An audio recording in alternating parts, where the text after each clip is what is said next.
belum paham bagaimana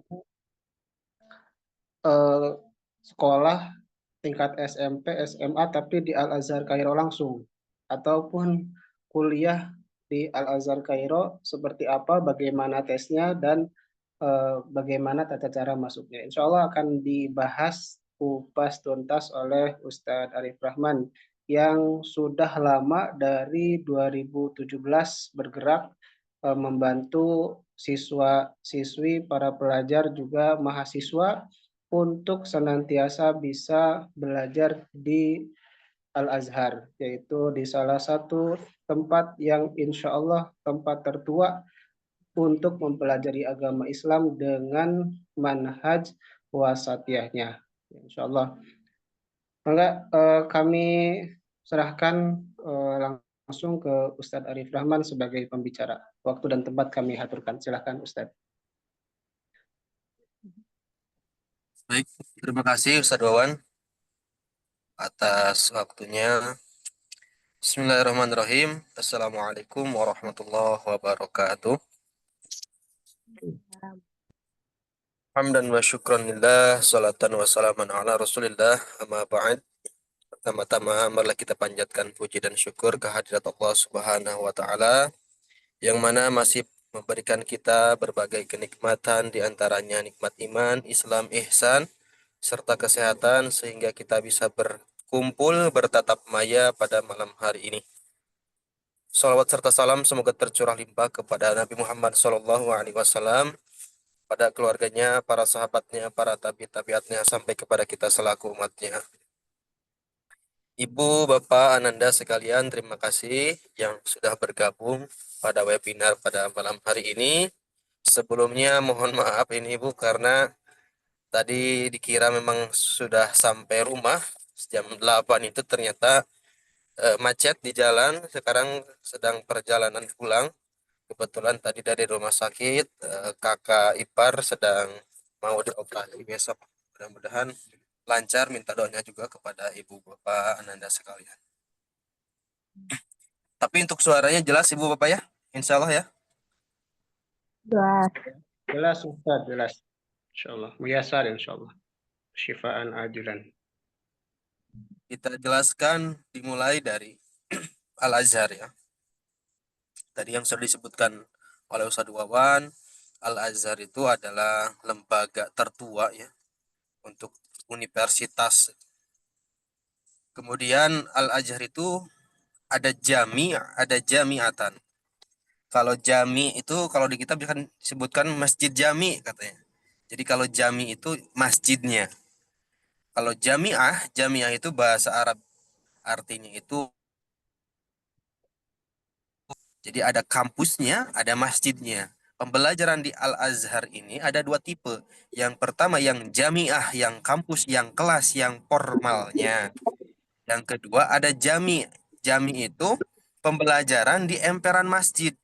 Jadi meskipun kita bukan sebagai pelajar Al-Azhar, misalkan kita study tour ke Al-Azhar ataupun liburan 1 minggu, itu kita bisa ikutan halakoh-halakoh talaki-talaki di emper masjid ya. Banyak sekali, bahkan mungkin banyak banyak banyakkan di masjidnya daripada di kelasnya gitu. Setiap waktunya ada terus, bahkan sampai malam. Seperti itu dengan para syekh Al-Azhar, ada juga dengan orang-orang Indonesia yang organisasi dan lain-lain gitu. Kajian-kajian. Jadi seperti itu. Kemudian kita khususnya di sini Ma'had Al-Azhar ya. Apa itu Ma'had Al-Azhar? Jadi Ibu Bapak, Ma'had Al-Azhar ini sebutan kita. Nama aslinya itu adalah Ma'had Bu'us Al-Islamiyah Lil I'dadi Wasanawi. Itu Jadi Bajigur. kalau di kita kan Ma'had disebutnya pondok pesantren ya. Di mana kamu sekarang mondok? Di Ma'had Darussalam katanya, di Pondok Darussalam. Nah, kalau di Mesir, Ma'had itu sebutan bagi SMP SMA milik Al-Azhar. Nah, yang kita tahu memang rata-rata orang Indonesia itu Al-Azhar hanya ada kampusnya saja. Ternyata dari PAUD, TK, SD, SMP, SMA itu ada juga di Al-Azhar. dan semuanya gratis ya. Semuanya gratis di Al-Azhar itu tidak ada biaya kecuali mungkin yang kuliah jurusan kedokteran karena ada praktik-praktik. Tapi itu pun tidak semahal di kita ya insya Allah. Kenapa Al-Azhar bisa gratis seperti itu? Ya memang Al-Azhar kaya ya. Sepertiga tanah negara Mesir itu milik Al-Azhar, wakaf milik Al-Azhar. Sebegitu luasnya ya. Banyak sekali wakaf-wakafnya itu. Karena ya banyak sekali juga alumni yang suksesnya, banyak yang jadi presiden, banyak yang menjadi ulama di kita. Contohnya Ustadz Abdul Somad, kemudian Tuan Guru Bajang ya, Gubernur NTB dan lain-lain, Ustadz Anan Ataki dan lain-lain. Nah, sekarang apa syarat untuk masuk Ma'had Al-Azhar? Syarat untuk masuk Ma'had Al-Azhar itu yang pertama usia 12 sampai 30 tahun. Ini di Indonesianya. Kalau di Al-Azharnya sendiri, yang mau masuk Al-Azhar, yang tadi SMP SMA Al-Azhar, itu sampai 52 tahun usianya. Di sananya, di Mesirnya. Ya. Jadi usia 45 pun masih bisa daftar gitu untuk SMP. Cuman memang pemerintahan kita di Kemenag Pusat itu membatasi sampai 30 saja. Gitu. Kemudian yang kedua, itu yang penting punya ijazah SD minimalnya seperti itu. Siapa yang nggak masuk ke Ma'had Al-Azhar? Yang masuk ke Ma'had Al-Azhar ini satu ada yang lulusan SD, ya. Yang kedua ada yang lulusan SMP. Ketiga ada yang lulusan SMA. Bahkan ada yang sudah kuliah. Tadi kan ngomong minjem Nah, duit itu ya. Teron barangkali ada yang ini boleh di mute dulu ya. Udah. Jadi yang mau SMP SMA di Ma'had Al-Azhar ini tidak hanya lulusan SD dan SMP saja. Ini Tapi punya cincin lulusan yang SMP, sama cepat. Mending lulusan nyewer. Cincin. Tahu aku.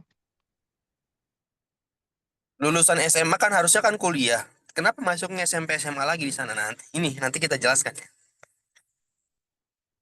Harusnya kan yang lulusan SD saja, yang lulusan SMP saja, tapi kok ada yang lulusan SMA, bahkan ada yang sudah kuliah S1, tapi kenapa ke Ma'had lagi ke SMP SMA lagi? Ma'had Al-Azhar kan SMP SMA ya milik Al-Azhar. Nah gini Ibu Bapak, untuk kuliah di Al-Azhar itu ada dua cara. Kuliah ya, masuk universitasnya itu ada dua cara. Yang pertama itu dengan menggunakan ijazah, berkas ijazah. Cara yang pertama. Cara yang kedua adalah dengan mengikuti ujian seleksi. Jadi cuma dua cara aja itu. Kita jelaskan lagi yang dua ini. Yang pertama, ijazah apa yang diterima oleh Universitas Al-Azhar? Ternyata ijazah yang diterima oleh kampus kuliahnya Universitas Al-Azhar itu ada dua ijazah. Yang pertama adalah ijazah Ma'had Al-Azhar. Jelas ijazah SMA mereka yang di Mesir. Gitu. Jadi kalau kita lulus di SMA Al-Azhar di Mesir, di Ma'had Al-Azhar, otomatis kita langsung masuk kuliahnya, nanti tinggal pilih jurusan. Yang kedua, ijazah yang diterima oleh Universitas Al-Azhar adalah ijazah setingkat SMA. Lembaga di mana saja yang sudah disetarakan dengan Ma'had Al-Azhar. Gitu. Yang sudah kerjasama. Contohnya mungkin di Indonesia seperti Gontor. Gontor itu sudah akrab sekali dengan Al-Azhar, sudah kerjasama. Jadi lulusan Gontor, kalau mau kuliah, itu tinggal kuliah di Al-Azhar, di Mesir ini. Tinggal pilih jurusan. Mungkin kurang lebih, tidak lebih dari 10 lembaga mungkin ya. Darun Najah Jakarta, Al-Ikhlas Kuningan, Al-Amin Surakarta, itu mungkin. Dan yang lainnya. Ini memang masih minim di Indonesia khususnya ya, yang sudah disetarakan dengan Al-Azhar. Jadi lulusan lembaganya belum bisa untuk langsung ke kampus, kecuali yang tadi 10 lembaga tadi. Nah, itu dengan ijazah. Jadi dua saja. Yang pertama SMA Al-Azhar yang di Mesir langsung.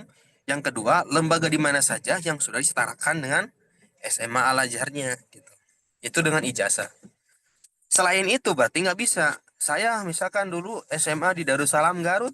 Di Garut saya. Saya juga alumni Gontor. Jadi kiai-kiai pesantren saya lulusan Gontor.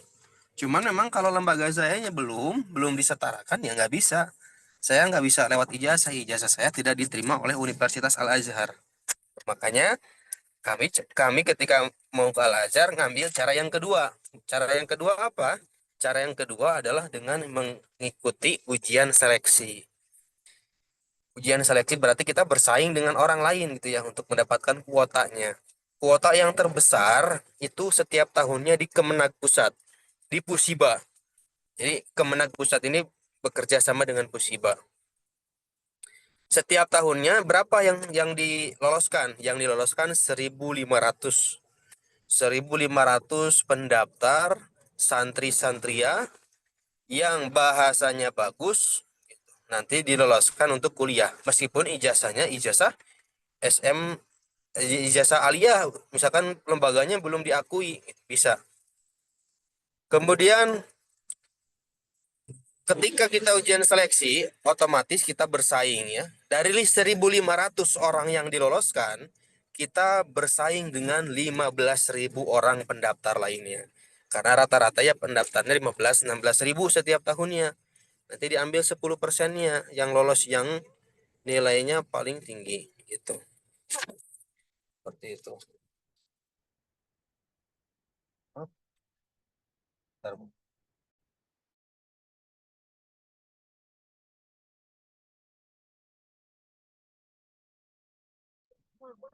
Jadi seperti itu. Barangkali sebelum boleh dirangkum dulu, diulang dulu yang tadi ya, supaya ini saya mau ini dulu masukin mobil dulu sebentar ya. Nah, terima kasih insya Allah. Ayah Bunda sampai Ma'had Al-Azhar ini barangkali ada pertanyaan dulu tentang Ma'had Al-Azhar. Bahwa tadi disampaikan Ma'had Al-Azhar ini adalah salah satu lembaga yang sudah berkaitan dengan Al-Azhar. Jadi di Al-Azhar itu mulai dari anak TK sampai jenjang kuliah S1, S2, S3 semuanya pendidikannya gratis ya Ayah Bunda, insya Allah. Nah, Ma'had Al-Azhar sendiri ini berdiri dan sudah menampung dari luar negeri itu kurang lebih 40 tahun yang lalu. Di kita familiarnya di tahun 2016. Sehingga banyak yang dari SMP, SMA juga itu ke sana dulu belum ada pembimbing ya Bunda. Jadi dulu itu kebanyakan para mediator terutama yang membantu anak-anak untuk belajar di Al-Azhar itu SMP SMA itu kadang juga ada dari mereka yang memang tidak bertanggung jawab sehingga ada beberapa kasus dari pihak KBRI yang menegur ini anak ditelantarkan ini dari mediator mana gitu. Nah, untuk sekarang ini alhamdulillah untuk sekarang itu sudah resmi dari tahun 2020 itu ada namanya AS5. AS5 ini adalah lembaga asosiasi yang membawahi daripada mediator yang ada di Indonesia untuk memberangkatkan para pelajar SMP SMA untuk belajar di Al-Azhar ya. Salah satunya adalah Bahar Syah Jelajah Edukasi. Kenapa Bahar Syah? Karena Bahar Syah ini adalah ustadz kami, Ayah Bunda. Ini ustadz kami yang sudah menempuh S1, S2 di sana. Kemudian beliau berkomitmen ingin membantu anak-anak dari SMP SMA supaya apa? Supaya nanti di jenjang kuliahnya itu tidak merasa harus menyesuaikan diri kembali karena sudah di SMP SMA di Al-Azhar. Ustadz, kalau SMP SMA di Al-Azhar nanti kuliahnya bisa tidak di Al-Azhar bisa Ayah Bunda, insya Allah ya. Bagi anak-anaknya yang bercita-cita untuk kuliah di Universitas Madinah, untuk kuliah di Yaman, itu sudah nyambung. Karena apa? Karena bahasa Arabnya memang bahasa Arab yang resmi, yang pusat, yang diajarkan oleh para masyayikh langsung dari Al-Azharnya. Jadi Ayah Bunda tidak usah khawatir ketika nanti mungkin barangkali anak itu merasa punya pilihan lain setelah lulus dari SMP, SMA dari Al Azhar itu mau ke Mesir, mau ke Yaman atau mau juga ke Madinah coba-coba beasiswa, insya Allah kita sama-sama bantu arahkan ayah bunda. Nah, ayah bunda, untuk tadi yang saya bicarakan bahwa mediator yang tidak di bawah naungan A5 itu sekarang sudah tidak ada ya bunda. Dan sekarang sudah diberantas oleh pihak KBRI dan kebetulan juga alhamdulillah Ustadz Bahar Syah pun bagian daripada wakil ketua dari A5 ini, sehingga jika ada anak yang terlantar itu mediatornya dicari, ditegur, kemudian dikasih sanksi. Ada juga kalau yang masih ilegal kayak semacam demikian itu langsung dipidanakan ya. Jadi insya Allah ayah bunda tidak usah khawatir menyekolahkan anak-anaknya di Mesir dengan kapasitasnya mungkin jauh juga ya. Tapi insya Allah kami senantiasa berada dalam badan yang resmi. Badan yang memang kita pun di asrama itu membantu anak-anak untuk senantiasa memahamkan mereka dalam madah dalam materi yang diajarkan di sekolah gitu ya. Nah, tadi juga Ustadz Arif menyampaikan bahwa salah satu eh, keunggulan, salah satu keunggulan ayah bunda ketika eh, anak ayah bunda bersekolah di Al-Azhar itu, mereka nanti sudah punya bilingual yang memang tidak perlu diciptakan kembali. Karena insya Allah eh, secara statusnya itu go internasional. Jadi mereka tuh nanti sekolah di kelas itu sudah dengan anak-anak dari negara-negara lain. Jadi secara bahasa pun, secara kultur di sekolah pun para masyaikh itu menggunakan bahasa Arab Fusha gitu ya. Adapun Amiyah Mesir, tapi lama kelamaan anak-anak pun akan mengerti. Bagaimana dengan anak kami yang misalkan dari nol banget, belum bisa bahasa Arab? Nah, ayah bunda nanti insya Allah ketika pertama kali datang ke Mesir, itu yang ada itu nanti pembekalan untuk pembekalan bahasa Arab yang ada di Markaz Lugo. Jadi setiap mahasiswa, setiap siswa itu semuanya diarahkan ke sana dengan kurun waktu maksimal 1 tahun. Di 1 tahun itu ada 6 termin. Nah, setiap terminnya itu kurang lebih 30 sampai 40 hari. Ya, demikian. Silakan dilanjut kembali mungkin sama Ustadz Arif. Baik. Terima kasih Ustaz Wawan. Mohon maaf Ibu Bapak ya, tadi baru sampai. Alhamdulillah sudah di rumah. Kita lanjut ya. Tadi kenapa ada yang lulusan SMA atau yang sudah kuliah bahkan yang usianya 30 tahun mau mengulang SMP SMA di Ma'had Al-Azhar. Nah, ini spesialnya Ma'had Al-Azhar Ibu Bapak. Kalau di kita mungkin SMP SMA ini 6 tahun gitu ya, SMP 3 tahun, SMA-nya 3 tahun, jadi 6 tahun. Kalau di Ma'had Al-Azhar itu belum tentu 6 tahun. Kenapa? Karena ketika nanti kita sampai ke Mesir ya, daftar ke Ma'had Al-Azhar ini, kita tetap ada tes Bu ya, tapi tesnya, ujiannya bukan untuk lulus atau tidak, tapi untuk ditempatkan di kelas mana kita sesuai dengan kemampuan kita. Makanya meskipun ijazahnya SD, SMP, atau SMA, semuanya sama tahapannya, nanti akan diujikan. Kemampuannya nanti segimana, nanti ditempatkan di kelasnya sesuai dengan kemampuannya. Anak lulusan SMA itu kalau kemampuan bahasanya mungkin masih kurang sekali, bisa jadi SMP lagi. Anak lulusan SD, ijazahnya SD, yang harusnya SMP kelas 1, kalau kemampuannya bagus, itu bisa jadi langsung SMA. Seperti itu. Makanya, yang lulusan SMA pun tetap daftar. Kenapa? Karena ngambil cepatnya ya. Ngambil cepatnya. Jadi, karena tadi lewat ijazahnya belum diakui, belum bekerja sama, kemudian juga mengikuti seleksi di Kemenag mungkin tidak pede ya karena harus bersaing dengan 15.000 orang, makanya banyak yang jalur Ma'had Al-Azhar. Itu.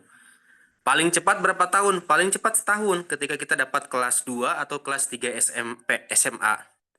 Kalau kita dapat kelas 2 SMA atau kelas 3 SMA otomatis bisa setahun. Setelah setahun pendidikan dapat ijazah, nanti langsung daftar di universitas. Kenapa saya bilang kelas 2 SMA bisa setahun? Nah, ini juga memang kespesialannya juga Ma'had Al-Azhar. Setiap kelas 2 ada 2 SMP dan 2 SMA. Itu di akhir tahun ada akselerasi, ada ujian akselerasi. Kalau kita lolos, kita loncat setahun.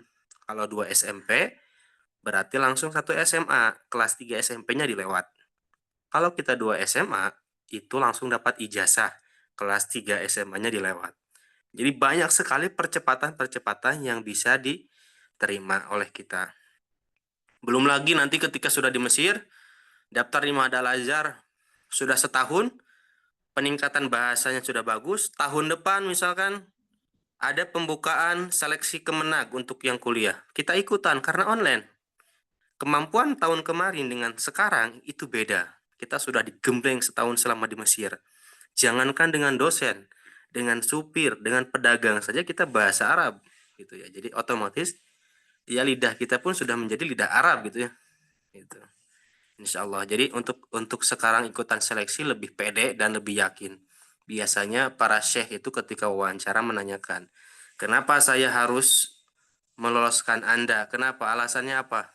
Katanya anak-anak banyaknya menjawab bagaimana? Ya karena saya sudah di Mesir, saya sudah di Al-Azhar setahun. Gitu. Jadi saya pengen kuliah. Makanya banyak yang lolos seperti itu. Nah itu Ma'had Al-Azhar. Jadi tidak melihat usia, tidak memandang ijazah, tapi yang dilihatnya kemampuan bahasanya. Gitu. Ya Ibu. Tapi jangan takut kalau niat kitanya belajar, insya Allah ya. Mau lebih cepat ataupun lebih lambat, semuanya maslahat. Karena untuk peningkatan kemampuan kita, untuk niat kita dalam mencari ilmu agama khususnya. Seperti itu. Tapi insya Allah kita sendiri, Bahasa Jelajah sendiri memang mengikhtiarkan dan mengupayakan supaya semuanya cepat ya. Apalagi yang lulusan SMA atau yang usia 19 tahun ke atas yang harusnya kuliah. Memang kita upayakan supaya cepat mereka bisa kuliah. Gitu. Cuman ada perbedaan Ibu ya. Perbedaan antara Ma'had Al-Azhar, SMP SMA-nya dengan kuliahnya, dengan universitasnya. Apa? Yang pertama, kalau di kuliah itu Bu, rata-rata tidak ada absen. Rata-rata tidak diwajibkan masuk kelas.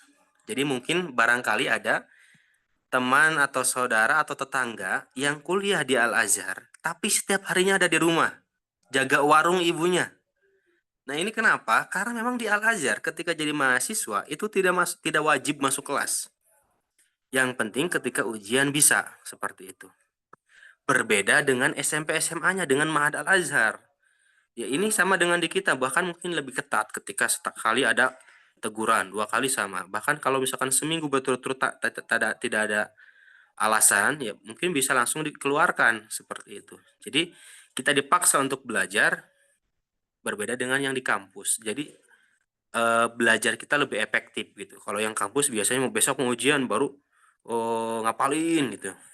Itu biasanya yang melenceng lah dari niat belajarnya. Tapi yang yang bagus-bagus meskipun tidak diwajibkan masuk kelas tetap masuk kelas, mereka ada insya Allah seperti itu.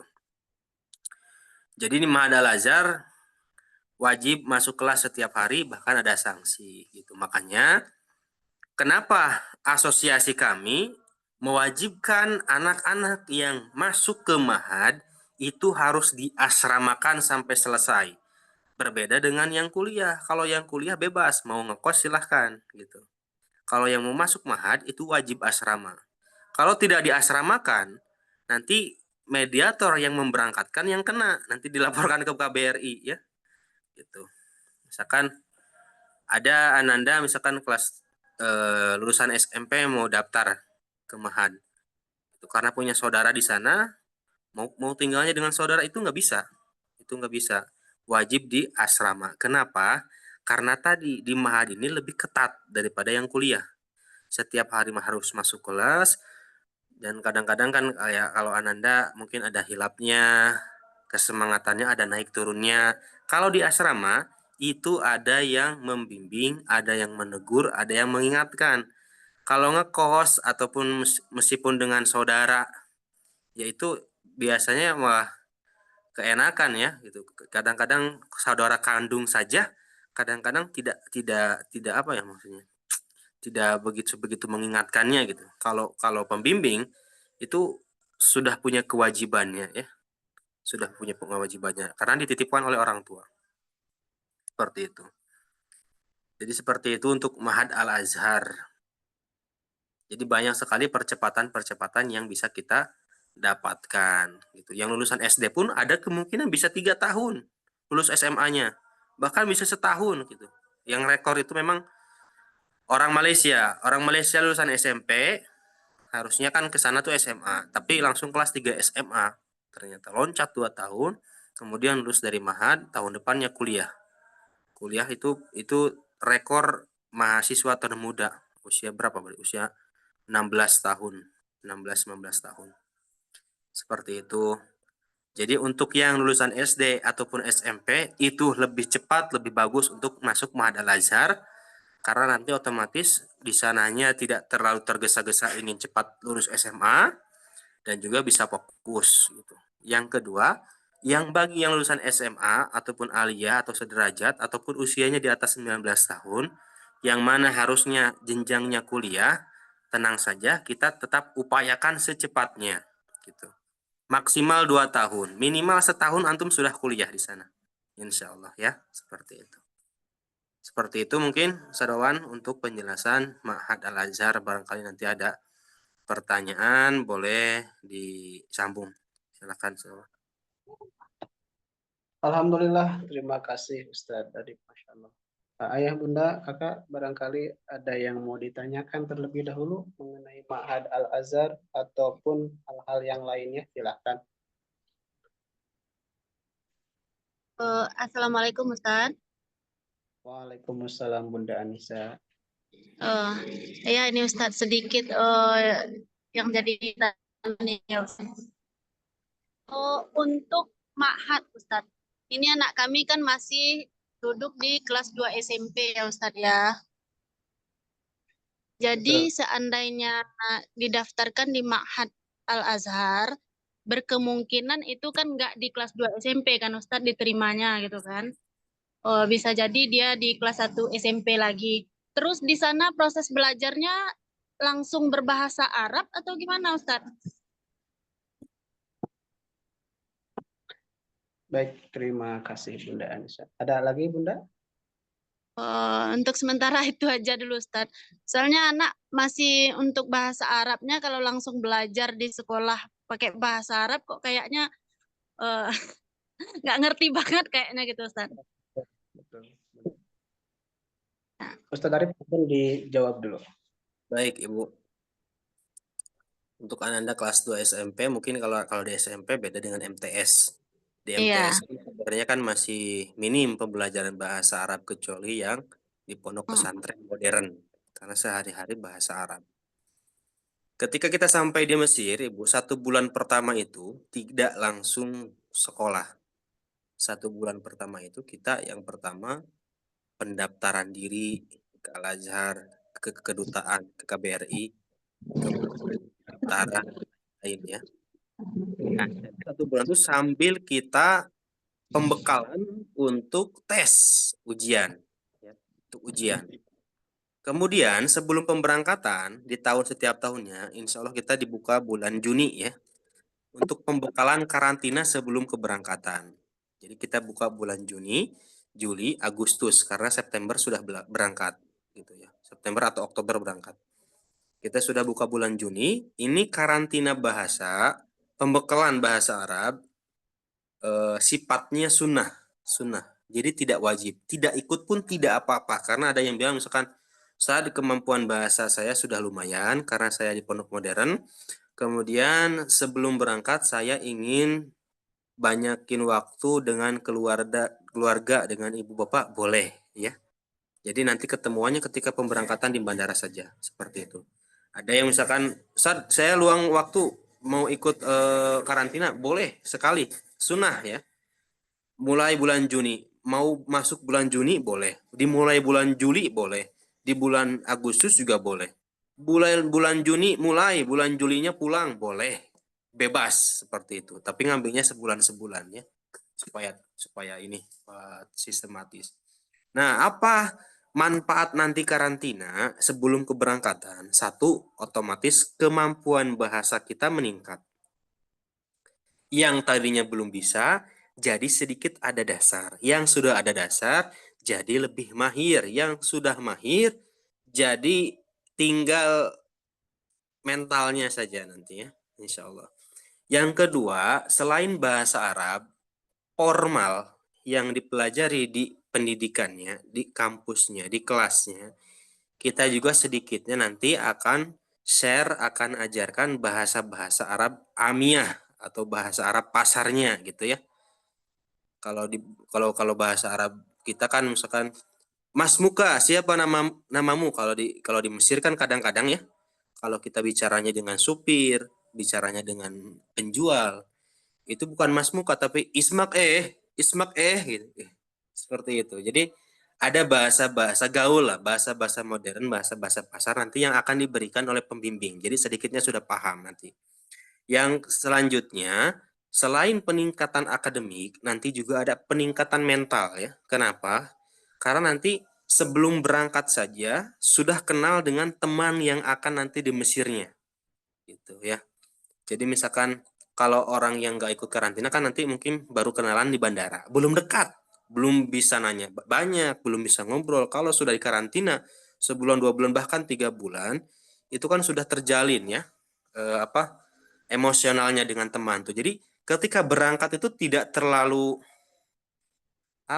tidak terlalu merasa sendiri gitu ya, karena sudah punya teman nanti mungkin sekamar di sananya, tapi yang pasti segedung ya di sananya, sesekolah segedung gitu. Jadi nggak terlalu merasa kesepian karena sudah punya teman seperti itu. Bahkan anak SD pun ya banyak yang langsung betah gitu, yang langsung betah di sana karena sudah banyak teman gitu. Rata-rata seperti itu kalau anak-anak Bu ya. Dibilangnya apa? Betah kalau jauh dari orang tua, nggak dimarahin gitu. Dulu juga saya seperti itu Bu, dipondokin ya, masukin pondok di rumah suka banyak diomelin gitu karena kebandelan sendiri. Ketika di pondok kan tidak ada orang tua ya, dengan teman yang tidak ada yang marahin kecuali pengurus yang ketika kita melakukan kesalahan. Jadi insya Allah anak-anak langsung betah seperti itu sebelum keberangkatan. Yang terakhir, sedikitnya kita akan kasih informasi kebiasaan-kebiasaan di Mesir yang harus dijauhi, yang harus kita amalkan apa gitu. Nanti ketika berinteraksi dengan orang Mesir, Iya Ustaz mereka ya. tidak sukai. Jadi nanti kita itu di karantina sebelum keberangkatan. Seperti itu. Setelah berangkatnya pun tetap ada persiapan. Nah, untuk pembelajarannya nanti ketika sudah masuk kelas, itu bahasa Arab semuanya. Di sekolah itu, pengajarnya semuanya masyayikh atau syekh-syekh Mesir. Syekh-syekh Al-Azhar langsung. Nanti gimana Ustaz kalau Ananda kurang paham? Nanti ditulis. Di kelasnya ditulis, dibawa ke asrama. Setiap hari, malam hari setelah sholat Isya itu ada pembelajaran malam. Nah, fungsinya asrama itu ini. Ketika ada yang tidak paham di sekolah, ditanyakan ke pembimbing. Karena pembimbing rata-rata juga lulusan Mahad, Bu. Lulusan Mahad, S1-nya selesai, sekarang lagi S2 rata-rata. Seperti itu. Jadi, tapi kan tidak mungkin selama 3 bulan tuh nggak paham terus. Jadi kesini pasti paham. Jangankan 3 bulan, 1 bulan saja ketika sudah di Mesir, asalkan kita aktif. Kalau misalkan di mobil kita ngobrol dengan siapa, kalau di sekolah ngobrol dengan orang mana gitu. Itu cepat. Peningkatan bahasa Arab kita kemampuannya cepat. Jadi 1 bulan saja nanti sudah paham. Tidak akan nanya lagi ke pembimbing tentang pelajaran di sekolah. Seperti itu. Jadi untuk pembelajaran. Baik, Ustaz. Ustaz, ada yang nanya tempat karantinanya di daerah mana, Ustaz? Untuk karantinanya kita adanya di Bandung, Ibu Bapak, di Pondok Pesantren Jaisul Quran karena kita sudah kerjasama dengan mereka ya. Alhamdulillah pembimbingnya itu teman saya, beliau sedang S3 di Pendidikan Bahasa Arab UIN Bandung dan beliau punya kurikulum bahasa Arab yang cepat gitu. Alhamdulillah sekarang di Bandung sudah diratakan kurikulum yang dipakai itu dari buku-buku beliau. Insya Allah. Bandung, Jawa Barat. Ustadz, ini ada yang bertanya di kolom komentar, jadwal penerimaan Ma'had Al-Azhar itu bulan apa atau dibuka sepanjang tahun? Jadi gini Ibu Bapak ya, tahun 2016-17 itu baru viral ya Ma'had ini. Banyak memberangkatkan dan saya pun ikut ya dengan Ustadz Baharsah. Karena dicoba pertama itu adik Ustadz Baharsah yang dulu yang diberangkatkan lulusan SMP. Itu dulu Bu, dari 2016-17 sampai 2021 kita memberangkatkan untuk Ma'had Al-Azhar ini setiap bulan. 1 bulan bawa 3 orang, 1 bulan bawa 5 orang gitu. Kenapa? Karena Ma'had Al-Azhar itu dibuka pendaftarannya setiap bulan. Setiap bulan dibuka. Nanti ketika daftar, kita akan dapat tanggal ujiannya setelah berapa kelas berapa, baru masuknya nanti di awal semester 1 atau awal semester 2. Gitu. Karena membludaknya pendaftaran setiap bulannya yang tadinya 3 orang, 30 orang, 40 orang. Nah, ini KBRI agak keteteran dan juga kemenagnya. Jadi KBRI mengeluarkan kebijakan yang terbaru di tahun 2021 itu pendaftaran Ma'had hanya di bulan September. Jadi gini Bu, syarat untuk masuk Ma'had itu ada 2. Yang pertama, itu mempunyai rekomendasi pengantar dari KBRI. KBRI yang di Mesir atau kedutaan. Yang kedua, visa kita, izin tinggal kitanya masih aktif. 2 itu saja. Tidak ada nanti ditanyakan ijazah. Nanti ijazah ditanyakannya di Indonesia. Nah, untuk dapat rekomendasi dari KBRI Mesir, itu syaratnya harus punya rekomendasi dari Kemenag Pusat yang di Jakarta. Nanti kita yang uruskan yang di Kemenag Pusatnya ya. Di Kemenag Pusat nanti syaratnya itu ya ijazah, ya KK, akte, rekomendasi Kemenag daerah, kemudian rekomendasi dari sekolah, paspor dan lain-lain. Itu yang di Kemenag Jakarta. Jadi urutannya seperti itu. Jadi kan kalau misalkan daftar ya, nanti mendaftar, Ibu nanti pemberkasannya dari rekomendasi Kemenag daerah diuruskan sendiri, semuanya sudah lengkap. Kita bawa ke Kemenag Pusat. Di Kemenag Pusat dapat rekomendasi, setelah di Mesir rekomendasi ini kasihin ke KBRI, kita dapat KBRI. KBRI ini untuk daftar di Ma'had Al-Azhar. Nah, KBRI ini hanya mengeluarkan di bulan September saja. Padahal di Ma'hadnya sendiri, yang di Al-Azhar sendiri, itu setiap bulan sampai sekarang masih dibuka. Gitu. Cuman karena KBRI-nya hanya memberikan rekomendasi di September, maka pemberangkatan kita pun hanya di September, Oktober saja, Ibu. Jadi seperti itu. Jadi untuk sekarang ya setahun sekali lah. Kemudian untuk Baharsah sendiri, setiap tahunnya baru bisa memberangkatkan dan mendampingi 50 peserta karena masih keterbatasan pembimbing di sana dan juga fasilitas ya. Sekarang alhamdulillah Saudara ada berapa pendaftar tuh? Sudah ada mute, masih di mute Saudara? Untuk kuota sisa 18 orang lagi Ustadz. 18 orang. Jadi sisa 18 orang lagi. Kalau misalkan sudah 50 orang baru kita tutup Ibu, sudah tidak bisa lagi, paling nanti untuk tahun depannya gitu. Jadi untuk pendaftaran seperti itu. Makanya tadi sebenarnya ya, kalau saya boleh menyarankan Ibu ya, kalau saya boleh menyarankan ini ya, tapi tidak memaksa, insya Allah tidak memaksa. Ada misalkan yang curhat, Ustadz, anak saya baru masuk kelas 1 SMP. Ustadz, anak saya baru kelas 2 SMP. Ustadz, anak saya baru kelas 1 atau 2 SMA. Gitu ya. Tanggung, yang kelas 1 baru didaftarkan, yang kelas 2 naiknya ke kelas 3 dulu gitu. Apakah gimana, nunggu lulus dulu atau bagaimana? Kalau saya sarankan Ibu ya, 1 tahun atau 2 tahun di Indonesia dengan di Al-Azhar, dengan di Mesir, itu jauh. Peningkatan kemampuan bahasanya jauh. Meskipun di pondok pesantren modern ya, itu jauh. Karena tetap saya dan Ustadz Wawan dulu juga satu pondok ya. Tetap saja ketika kami di pondok pesantren modern sama pengurus, wajib bahasa Arab ya depan pengurus gitu kan. Kalau masih saat dengan teman ya tetap bahasa daerah lagi, bahasa Indonesia lagi gitu. Tapi kalau di Mesir, mau tidak mau kita harus bisa bahasa Arab dan harus berbicara bahasa Arab. Ketika kita ngobrol dengan pedagang, Pak beli jeruk 2 kilo, nggak mungkin mereka ngasih. Kita harus bisa bahasa Arab.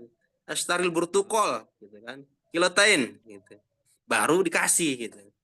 Jadi memang drastis sekali perbedaannya untuk setahun di Indonesia dan setahun di Mesir. Seperti itu Bu ya. Dan yang terpenting tadi yang harus diingat, daftar di Ma'had Al-Azhar ini tidak dipandang ijazahnya. Ketika Ibu menunggu Ananda lulus SMA dulu, belum tentu nanti langsung SMA, bahkan langsung kuliah, belum tentu. Itu Bu ya. Jadi ini hanya untuk saran saja, silakan direnungkan untuk yang masih anandanya masih di pertengahan sekolah. Karena masuk Al-Azhar hanya cukup dengan ijazah SD saja. Insya Allah Bu ya. Seperti itu. Untuk pendaftaran tadi Ustazawan 18. Tapi kemarin kalau nggak salah sudah lebih dari 35 Ustazawan. Sudah lebih dari 35 pendaftar. Berarti 15 sampai 18 orang lagi ya. Seperti itu. Barangkali yang lain. Hari ini mungkin belum update lagi. Ini Ustadz kita ke jenjang kuliah ini. Di jenjang kuliah ini ada yang bertanya, Ustadz saya dengar yang mau masuk kuliah di Al-Azhar minimal harus hafal 2 juz. Baik. Untuk yang kuliah, kenapa banyak yang bilang 2 juz ya? Sebenarnya semakin banyak juz yang kita hafalkan, semakin besar kemungkinan kita lolos. Karena kan tadi ya, kalau kita punya ijazah di pondok atau lembaga yang sudah diakui oleh Universitas Al-Azhar untuk masuk ke sana, itu kita tidak akan dites, ditanya lagi berapa hafalanmu, bagaimana bahasa Arabmu, gitu kan. Misalkan saya lulusan Gontor, tinggal daftar, saya mau jurusan syariah, misalkan ngambil. Tinggal nunggu jadwal kuliah masuk, daftar kuliah, seperti itu. Tidak akan saya nanti, kamu lulusan Gontor, berapa hafalanmu? Nggak bisa. Itu karena Gontor sudah kerjasama dengan Al-Azhar, sehingga sudah setara lah, kelulusannya sudah setara, kurikulumnya mungkin sudah ada yang diincludekan, sudah ada yang dimasukkan sedikit-sedikitnya gitu. Cuman yang diseleksi tadi ya, selain pakai ijazah kan yang keduanya seleksi. Yang diseleksi ini yang pertama bahasa Arab harus bagus karena nanti kan ada ujiannya, kita bersaing dengan orang lain. Yang kedua, biasanya setelah lolos seleksi ujian nanti ada wawancara. Di wawancara ini biasanya ditanyakan oleh para syekh, kam hafidta minal Quran, berapa kamu hafal Quran, berapa juz misalkan. Juz atain misalkan 2 juz saja. Coba dibacakan surat ini. Coba lanjutkan ayat ini. Nanti dites sama syekhnya. Tapi sebenarnya 1 juz pun bisa saja. Yang penting makhraj kitanya, tajwid kitanya bagus gitu. Tapi memang semakin besar, semakin banyak hafalan yang kita punya, semakin besar juga peluang yang bisa kita dapatkan gitu. Karena misalkan syekhnya berapa juz hafalnya? 10 juz. Mantap kata syekhnya. Coba juz 25 ayat ini sambungkan. Nanti kita bisa ya, disambungkan. Jadi seperti itu. Jadi sebenarnya tidak saklek hafal 2 juz ya. Di Kemenag ini, seleksi Kemenag, syaratnya itu hanya ini. 1, harus lulusan aliyah. madrasah aliyah ataupun MAN ya, madrasah aliyah negeri, atau lulusan pesantren. Jadi lulusan SMA nggak bisa ikut seleksi di Kemenag. Kemudian kelulusannya maksimal 3 tahun. Misalkan saya lulusan 2020 misalkan. Berarti 2024 atau 2025 sekarang tuh udah nggak bisa ikut seleksi itu. Itu saja syaratnya. Jadi kalau secara dicantumkan itu tidak ada. Cuman tadi kita seleksi, yang namanya seleksi ya kita bersaing dengan orang-orang. Orang lain kan bahasa Arabnya sudah bagus. Tahfidnya juga mungkin lebih banyak. Makanya kita sebanyak mungkin dan sebagus mungkin bahasa Arabnya. Seperti itu Ustaz untuk kuliah ya. Betul, betul. Beda dengan di Mahad. Di Mahad antum tinggal niatnya yang dibesarkan. Jangan sampai kendor berangkat ke sana. Ikhtiar kita upayakan cepat kuliah yang sudah umuran kuliah. Seperti itu Ustaz. Tapi kalau di Mahad, Ustadz nanti per kelasnya mungkin per tingkatannya ada tahfidz juga, Ustadz. Ya, paling kalau kalau sudah masuk, termasuk di kuliah ya. Di kuliah atau di Mahad, di awal itu sebenarnya kan tidak disyaratkan, hanya untuk seleksi yang di kuliah. Tapi memang setiap mau ujian itu ada syarat untuk hafid, untuk tahfidz ya. Misalkan kita tahun pertama di kuliah, perbedaan yang kuliah dan di Mahad. Kalau di kuliah itu ngapalnya dari awal, dari juz 1, dari depan. Kalau di Mahad ngapalnya dari belakang, dari juz amma, dari juz 30. Gitu. Misalkan mau ujian semester 1 harus selesai 1 juz misalkan. Juz 30 harus selesai gitu. Atau misalkan harus selesai setengah juz seperti itu San. Baru bisa ikut ujian. Jadi persyaratan ujian bukan persyaratan masuk atau tidaknya kita di sana. Seperti itu. Jadi kalau ke universitas itu sudah ikut ya, dari Ma'had langsung masuk ke universitas tanpa tes, Ustaz. Lagi Ustaz, silakan. Baik Ustadz, ini ada yang bertanya untuk bukti yang sudah diterima dari KBRI katanya. Ingin melihat ada bukti yang diterima dari surat berarti ya. Surat. Baik. Jadi seperti ini ya. Perbedaan Mahad dan kampus. Kalau yang kampus, sebelum kita berangkat, itu kita sudah menjadi pelajar Al-Azhar. Kan tadi seleksi ya? Dan tadi lupa, seleksi kuliah itu biasanya yang di Kemenag diadakan di bulan Mei. Di bulan Mei. Jadi silakan siap-siap yang mau ikut ya. Nah, di bulan Mei ikut seleksi Kemenag, kita lolos. Misalkan di bulan Juli itu kita sudah lolos, pengumumannya sudah hasilnya ada. Berarti kita sudah jadi pelajar Al-Azhar ya. Jadi nanti ada surat kabulnya, surat penerimaan dari Al-Azharnya ya. Nanti diturunkan ke Kemenag, nanti Kemenag laporan ke kedutaan. Jadi kita nanti ketika mengajukan visa, berangkat itu menggunakan visa pelajar, visa tulab, visa student ya. Yang visa student itu masa izin tinggalnya 1 tahun. Jadi nanti kalau sudah setahun perpanjang di sana lagi gitu. Habis tahun perpanjang lagi seperti itu. Berbeda dengan di Mahad tadi. Di Mahad ini kita berangkat menggunakan visa entry ya. Visa entry ini ya semacam visa turis lah. Kenapa? Karena di Mahad kita daftarnya di sana. Daftarnya di Mesir, tapi ini sudah lumrah ya. Sudah tidak dipermasalahkan. Kita misalkan di imigrasi Indonesia di bandara mau kemana? Mau belajar. Belajar kemana? Ke Mahad Al-Azhar. Pisahnya kok nggak belajar? Nanti ada bukti dari Kemenag. Nanti ada rekomendasi Kemenag ya. Aman. Jadi seperti ini. Jadi ketika kita berangkat menggunakan visa entry pelajar, kemudian daftar di Al-Azhar, masuk jadi pelajar di sana, kita upgrade. Tadinya izin tinggal turis yang 3 bulan, maka sekarang jadi izin tinggal pelajar gitu.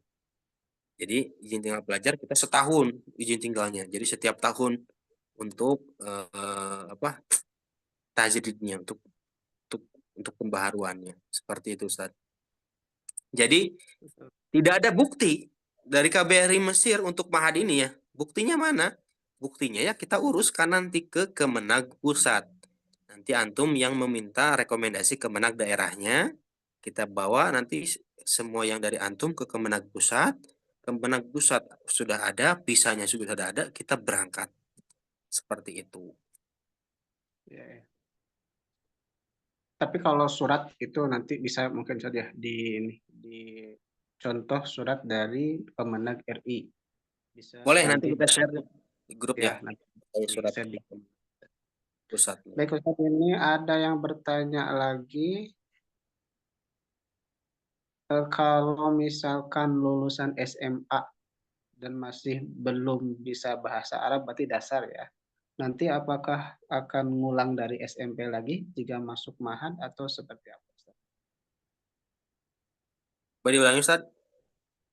Yang lulusan SMA nih, lulusan SMA tapi bahasa Arabnya masih dasar. Nanti ngulang di Mahad Al-Azharnya dari SMP atau langsung masuk ke SMA? Baik. Yang tadi saya sebutkan ya, Mahad Al-Azhar tidak memandang ijazah antum, tidak melihat usia antum, tapi yang dipandangnya kemampuannya, khususnya bahasanya. Jadi misalkan ada yang lulus SMP tahun ini, berangkat ke sana, Ustadz, nanti saya dapat kelasnya kelas 1 SMP lagi dong, ngulang lagi. Bisa jadi saya tidak memanis-manis ya. Nggak mungkin antum SMP, padahal bahasa Arabnya pun kurang. Gitu. Ya mungkin saja antum SMP lagi kelas 1 lagi gitu ya, tidak langsung SMA. Tapi nih, yang untuk SMP ya, antum masuk kelas 1 SMP. Kelas 1 SMP setahun. Setahun tuh, 1 tahun ya. Kemudian naik ke kelas 2 SMP. 2 SMP, antum setahun. Nanti dapat akselerasi, loncat setahun. Langsung kelas 1 SMA. Kelas 1 SMA setahun. Ya. Kemudian naik kelas 2 SMA. 2 SMA setahun, 4 tahun. Setelah 2 SMA nanti dapat akselerasi langsung dapat ijazah. Maksimal. Tuh. Dapat kelas 1 SMP pun antum bisa tetap 4 tahun untuk lulus dari sana. Jadi jangan mikir saya 1 SMP lagi, berarti 6 tahun baru lulus. Enggak, ya. Aman. Gitu, seperti itu. Yang lulusan SMA nih. Saat saya lulusan SMA, masuk Mahad Al-Azhar. Saya kan pengennya kuliah, Ustaz. Ya antum bahasa Arabnya bagaimana? Sekarang antum lulusan SMA, bahasa Arab nol besar, kuliah di Al-Azhar. Mau dapat apa? Masuk kelas tuh pelangap-pelongo. Apa yang disampaikan oleh dosen? Yang ada antum ngaret kuliahnya 10 tahun. Ya. Jadi tetap kalau antum mandangnya ingin cepat, bukan mandang ilmu atau belajarnya, bukan tempatnya Al-Azhar sebenarnya. Ya. Al-Azhar ini tempat antum menuntut ilmu agama yang benar-benar. Kalau misalkan antum punya cita-cita jadi dai atau pendakwah atau ustadz atau ustazah atau jadi guru agama, ini tempatnya. Gitu ya. Jadi kalau antum mau cepat-cepat ya bukan tempatnya. Tapi tetap masih kita bisa usahakan untuk cepat. Nah, seperti itu ya. Jadi kalau misalkan lulusan SMA nih, Ustaz saya lulusan SMA, nggak apa-apa masuk Mahad Al-Azhar. Di sana dapat kelas 2 SMP, misalkan ya. Dapat kelas 2 SMP. Tapi kan setahun di Mesir tadi, yang saya tadi jelaskan. 1 tahun di Mesir, itu antum kemampuan bahasa tuh meningkat. Apalagi antum sudah dewasa ya. Sudah dewasa kan punya motivasi ya. Teman-teman saya sudah kuliah yang di Indonesia. Saya kelas 2 SMP lagi nih. Belajarnya harus giat. Ketika antum belajar giat, kemampuan bahasa Arab otomatis meningkat pesat. Tahun depan ada pembukaan lagi seleksi Kemenag untuk kuliah. Antum sudah di Mesir, sudah belajar bahasa Arab, sudah lebih pede, daftar lagi. Karena antum sudah punya ijazah setara SMA, setara aliyah ya. Dan antum sudah masuk usia kuliah. Jadi daftar aja tahun depannya ikutan seleksi Kemenag dengan kemampuan yang baru. Dengan alasan nanti kepada saya, kenapa harus meloloskan antum? Karena saya sudah di Mesir. Seperti itu. Jadi tahun depannya ikutan Kemenag, Kemudian kalau lolos berarti tetap setahun antum di Ma'had Al-Azhar itu ya. Meskipun antum masih terdaftar di Ma'had Al-Azhar, ketika lolos di Kemenag ya tetap nanti langsung kuliah saja. Seperti itu. Tahun sekarang nggak lolos, tahun depan kita coba lagi. Seperti itu. Jadi insya Allah yang tadi saya sampaikan ya, kalau memang niat kitanya hanya untuk ijazah, tempatan, bukan tempatnya. Niat kitanya untuk belajar, memperdalam agama Allah, memperdalam bahasa Arab, bahasanya orang Islam, Mesir tempatnya, Al-Azhar tempatnya, dengan catatan kita upayakan antum bisa kuliah dan lulus cepat di sana. Ya, kecuali kalau antum tidak di asrama atau bukan dengan kita berangkatnya, ya terserah antum itu mah ya. Karena kalau berangkat dengan dia, kita usahakan, kita bimbing, kita bertanggung jawab atas kelancaran pendidikan antum. Seperti itu, Ustaz Wawan.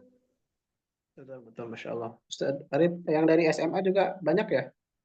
Yang Kita dari juga SMA itu kalau nggak salah lebih dari 13 orang ya tahun ini betul. yang udah Nanti daftar. juga bergabung sama dari mediator yang lainnya. Insya Allah kita tidak Itu ini. untuk yang Ma'had Al-Azhar ini, saja. Yang Ma'had Ya, Al-Azhar ini kita kan 50 ya.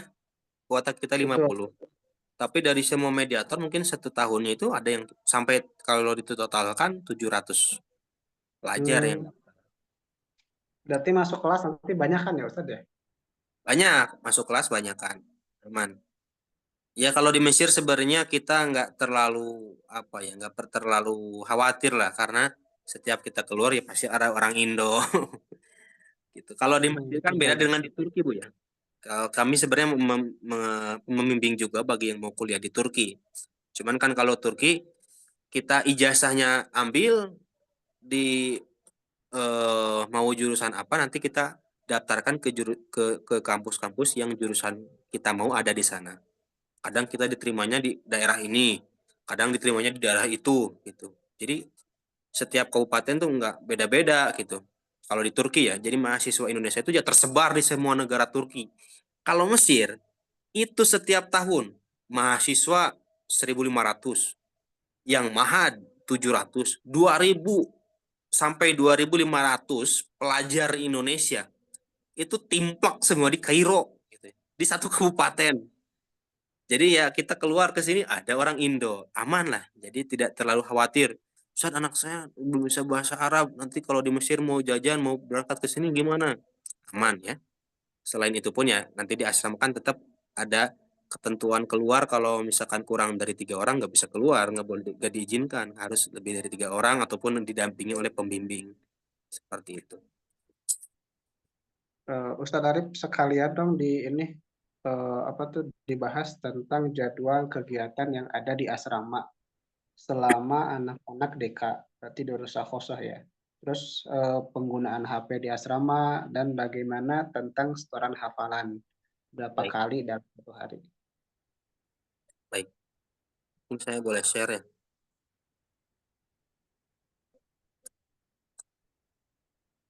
Ada jadwalnya sehari-hari di asrama. Mungkin tadi sedikitnya sudah dibahas oleh Ustadz Wawan ya. Apa gunanya asosiasi, Bu? Asosiasi kita yaitu ASLIMA, Asosiasi Lembaga Indonesia Ma'had Al-Azhar. Nah, asosiasi ini tuh, bentar mungkin saya hapus dulu. Asosiasi ini tuh sudah diakui oleh KBRI, ya, sudah diakui juga oleh Kemenag. Jadi kalau kata KBRI, kalau mau masuk Ma'had Al-Azhar itu harus ada rekomendasi dari ASLIMA, dari asosiasi juga. Apa fungsi asosiasi? Yang pertama, mengontrol mediator di bawah naungan mereka, termasuk kami. Kami itu diawasi oleh mereka. Apa yang diawasinya? Yang pertama, kami itu harus punya asrama ketika kami mau daftar jadi anggota asosiasi. Karena tadi kalau misalkan kita memberangkatkan tanpa kita mempunyai asrama, setelah diberangkatkan ya anak-anak nanti kemanakan aja gitu, otomatis nanti kasihan. Ada yang ngekos dan lain-lain, nggak efektif belajarnya. Yang kedua, ketika sudah punya asrama, di asrama ini harus ada pembimbingnya. Ya. Jangan sampai asramanya seperti kosan aja ya, sama aja nanti. Kemudian juga harus ada kurikulumnya. Ya. Jadi ada peningkatannya tidak di sekolah tapi di asrama juga nanti. Bisa membantu untuk pembelajaran mereka. Nah, ini untuk kegiatan-kegiatan dan kurikulum yang ada di asrama kami, Ibu. Pertama, bangun subuh ya, jam 4 misalkan. Bangun subuh, tahajud dan lain-lain. Kemudian setelah sholat subuh itu ada tahfidz bersama syekh. Ada yang setoran, ada yang hafal gitu ya. Sampai jam 6. Nah, jam 6 pagi itu dibagikan HP masing-masing setelah dikumpulkan malam hari. Jadi yang nggak ikut tahfidz ya otomatis nggak dapat HP-nya gitu seharian. Nggak pegang HP. Dikumpulkan di pembimbing. Kemudian persiapan dari jam 6 sampai jam 7 berangkat ya ke sekolah di Rosahoso atau Ma'had Al-Azhar. Kemudian pulang jam 2. Kemudian jam 3 sampai jam 3 itu ya istirahat. Biasanya tidur siang ataupun ada yang hafal, silakan masing-masing saja. Jam 3 setelah salat asar itu baru ada ekstrakurikuler dan olahraga. Ada yang futsal, ada yang berenang, biasanya banyak yang berenang karena panas ya di sana. Ada yang basket, kemudian ada yang ekstrakurikuler, ada yang musik, ada juga yang belajar bahasa Arab dengan pembimbing di asrama seperti itu. Ada yang organisasi juga dengan daerah-daerahnya, misalkan saya dari Jawa Barat, dari Bandung, berarti masuk Jawa Barat, nanti itu ada organisasi Jawa Baratnya. Nanti biasanya kumpul-kumpul, ada sekretariatnya. Kemudian jam 7 itu sudah harus siap-siap semuanya, nanti makan ya. Makan jam 7, jam 6 nanti sudah siap sholat maghrib berjamaah dan sholat isya. Setelah maghrib itu setoran tahfidz sampai sholat isya. Kemudian setelah sholat isya jam 8 ganti baju, nanti ke aula lagi untuk bimbingan belajar mengenai pelajaran di sekolah ya dengan pengurus. Mau yang sudah dipelajari tadi ataupun yang akan dipelajari besok. Nanti dipelajari kan nanti buku-bukunya ada ya. Jadi bisa langsung ditanyakan. Kakak atau misalkan Ustadz, ini saya sudah belajar ini tadi, cuman nggak paham kata syekhnya. Nanti jelaskan orang jadi gini kata pembimbingnya itu. Atau misalkan Ustadz, besok saya akan belajar ini di sekolah supaya saya tidak terlalu ngeblank, barangkali bisa dijelaskan duluan nanti sama pembimbingnya. Tuh, nanti sampai setengah 10 belajar gitu tuh ya. Jadi melatih kedisiplinan mereka, kemudian juga mempererat hubungan dengan teman-teman karena belajar bareng dengan pengurus juga nanti ada di sana seperti itu. Kemudian jam 10 itu istirahat ya, tidur. Dikumpulkan lagi HP-nya sebelum ke kamar itu ya. Karena memang rata-rata ya rawannya di malam hari.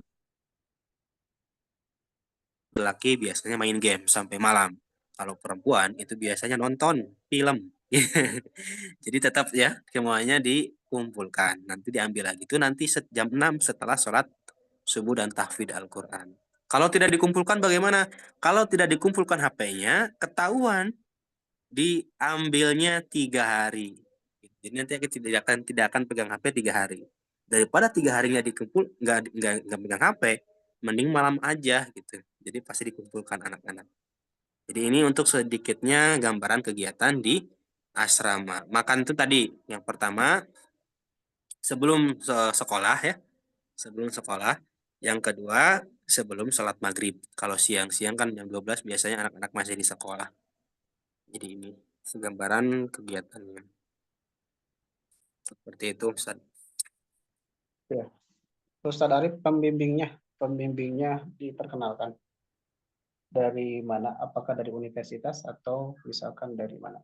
Untuk pembimbingnya itu rata-rata yang lulusan Mahad Bu ya. Yang lulusan Mahad juga ada namanya Ustadz Musyfik. Ustadz Musyfik ini dia lulusan SMA, masuk Mahad, di Mahadnya setahun. Langsung kuliah S1 selesai, kemudian sekarang lagi S2 di kuliah adab. Kemudian ada juga Ustadz Kamil Aliwardana. Untuk perempuannya juga Ustadz Sopa, ada Ustadz Sopa, ada Ustazah ya, Ustazah Sopa, ada Ustazah Triani dan lain-lain. Kalau pembimbingnya semuanya orang Indonesia, Bu ya. Insya Allah aman jadi untuk pertanyaan-pertanyaan pembelajaran di mana. Seperti itu. Orang Karena Indonesia semuanya ya. lagi S2 di Al-Azhar. Betul, insya Allah. Kalau tempat di Rosa Khosoh, Ustadz Arif, apakah sama dengan Mahad atau jaraknya berbeda? Berbeda untuk di Roso itu berbeda, cuman memang tidak terlalu jauh juga samanya di sana, di satu kecamatan lah istilahnya. Ya mungkin beda 3 kilo lah. Beda jalur aja gitu, beda jalur kalau di asrama. Betul. Tapi dekat-dekat semuanya. Istilahnya ya kalau jalan kaki bisa. Sebenarnya anak-anak banyak yang jalan kaki ya, ke sekolah itu banyak jalan kaki biar sambil olahraga yang pertama, yang kedua sambil lihat-lihat gitu kan di jalan tuh kondisi dan suasana Mesir. Cuman memang kadang-kadang ada yang terlambat ya. Jadi kadang-kadang naik taksi ataupun naik angkutan umum gitu. Mungkin kalau mentok-mentoknya kalau naik transportasi itu pulang pergi 4.000 ya. Jadi satu kali balikan 2.000 rupiah. Ya, Rp2.000 maksudnya. 2.000 rupiah sekali balik. Jadi dekat lah. Ustadz Arif, ini kalau nanti semisal kuliah untuk ke jurusan umum, prosesnya nanti dibimbing apa seperti apa ya? Sama nggak dengan yang jurusan agama? Baik.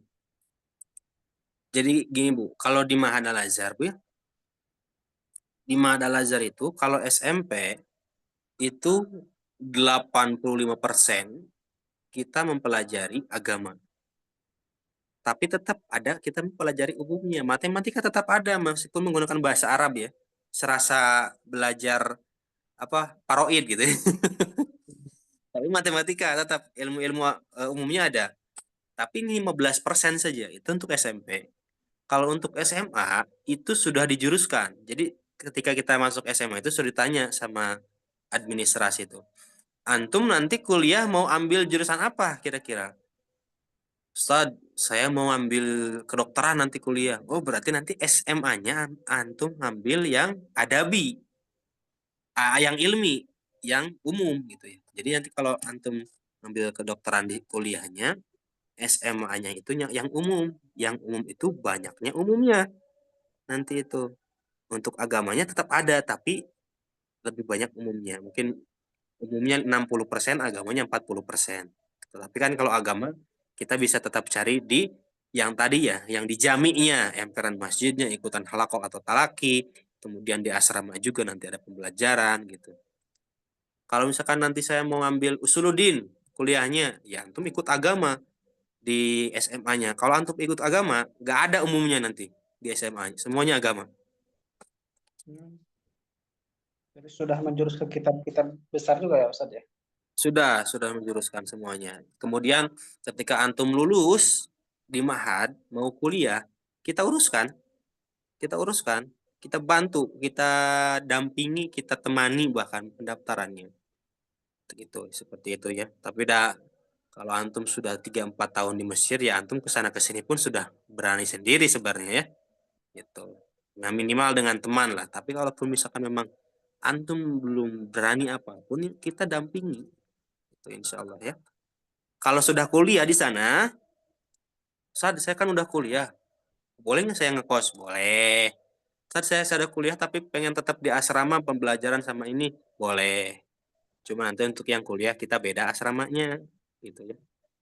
Karena kalau di asrama yang di Ma'had dan di yang kuliah itu beda. Kalau di Ma'had ya padat sampai malam untuk acaranya. Kalau yang kuliah lebih longgar ya, karena kan mahasiswa banyak acara masing-masing. Ada yang ikut organisasi, ada yang ikut halaqah talaki di luar asrama gitu dengan para syekh di rumah syekh di Masjid Al Azhar seperti itu.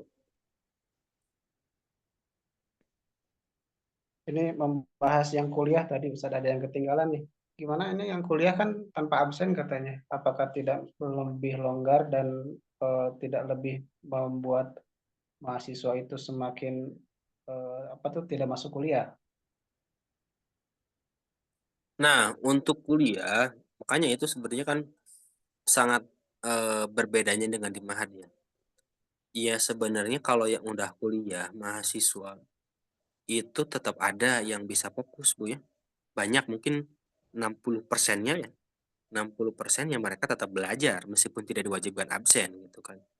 Mereka tetap belajar, bahkan mereka setelah keluar dari kelas tetap mencari halakoh dan talaki-talaki di luar supaya sehari-harinya itu terisi dengan ilmu, efektif belajar, produktif. Tapi memang ya ada yang melenceng juga dari niatnya gitu kan. Yang tapi melencengnya Bu ya, biasanya yang mahasiswa Al-Azhar ini ya pertama bisnis. Itu mereka banyak bisnis. Pulang pergi Indonesia itu jasa titip bagasi, biasanya seperti itu. Yang kedua, organisasi ya. Tapi organisasi itu ya mereka tetap disibukkan dengan diskusi. Kan di organisasi itu biasanya tetap ada kegiatan ya. Ada setiap minggunya misalkan 3 waktu. Satu waktunya diskusi keilmuan, fikih ini. Yang keduanya balagohnya, yang ketiganya ini. Jadi tetap belajar. Jadi sekalipun memang mereka meninggalkan kelas, ya mereka tetap belajar. Ima belajar agama atau belajar mencari nafkah gitu. Belajar bisnis biasa ada yang seperti itu ya. Jadi ya kalau mereka tidak masuk kelas itu bukan berarti mereka tiduran terus, tapi mungkin ada aja ya mungkin, tapi ya jarang sih yang seperti itu yang kami temukan. Ya nggak masuk kelasnya ya tadi dengan alasan sibuk organisasi atau sibuk bisnis seperti itu. Alhamdulillah ya. Seperti itu. Teman saya ada seperti itu, Bu. Jadi setiap minggu itu pulang pergi Mesir Indo. Minggu ini di Mesir, minggu depan di Indo. Minggu depannya di sini lagi, minggu depan di Mesir lagi. Ada yang seperti itu, teman saya. Kuliah di Al-Azhar. Ya bisnis alhamdulillah ya. Sekarang uangnya sudah miliaran alhamdulillah. Ya seperti itu. Jadi ya tetaplah untuk secara garis besar dan dominannya memang tetap terjaga, eh, niat belajar mereka tetap terjaga. Banyaklah mahasiswa-mahasiswa yang fokus belajar. Tapi ketika memang ada yang tidak masuk kelas pun ya, mereka ada yang memindahkan belajarnya ke organisasi ataupun tidak di kelas gitu. Ada yang sudah langsung ke bisnis seperti itu. Ada yang teman saya juga ada yang jadi mahasiswa Kairo, mahasiswa Al-Azhar, kerjaannya ya di Saudi terus, jadi mutawib umroh. Itu ada seperti itu. Tiap hari kerjaannya ngebadal umroh atau ngedampingin yang umroh-umroh di Indonesia seperti itu. Memang kalau plusnya itu kalau kita jadi pelajar atau mahasiswa Al-Azhar, ya kita pasti umroh lah dalam 1 tahun 2 tahun. Kenapa? Ya dekat.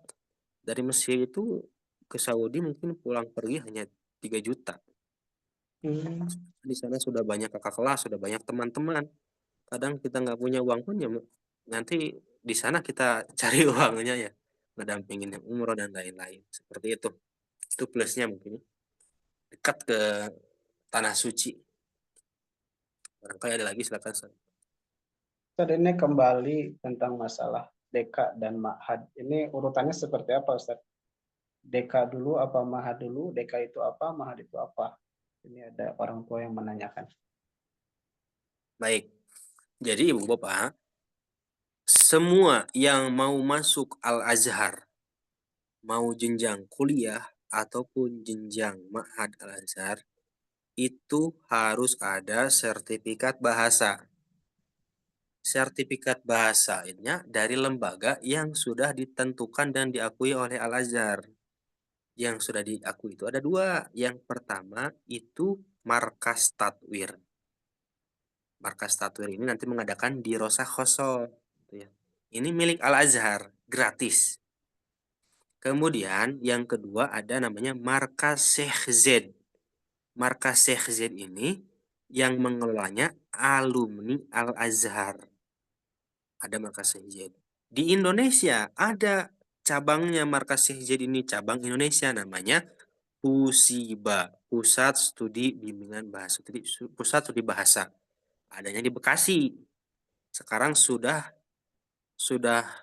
beralih nama jadi Markas Al-Azhar di Bekasi. Nah, lembaga ini tuh yang mengadakan program bahasanya dan sertifikatnya diterima oleh Al-Azhar.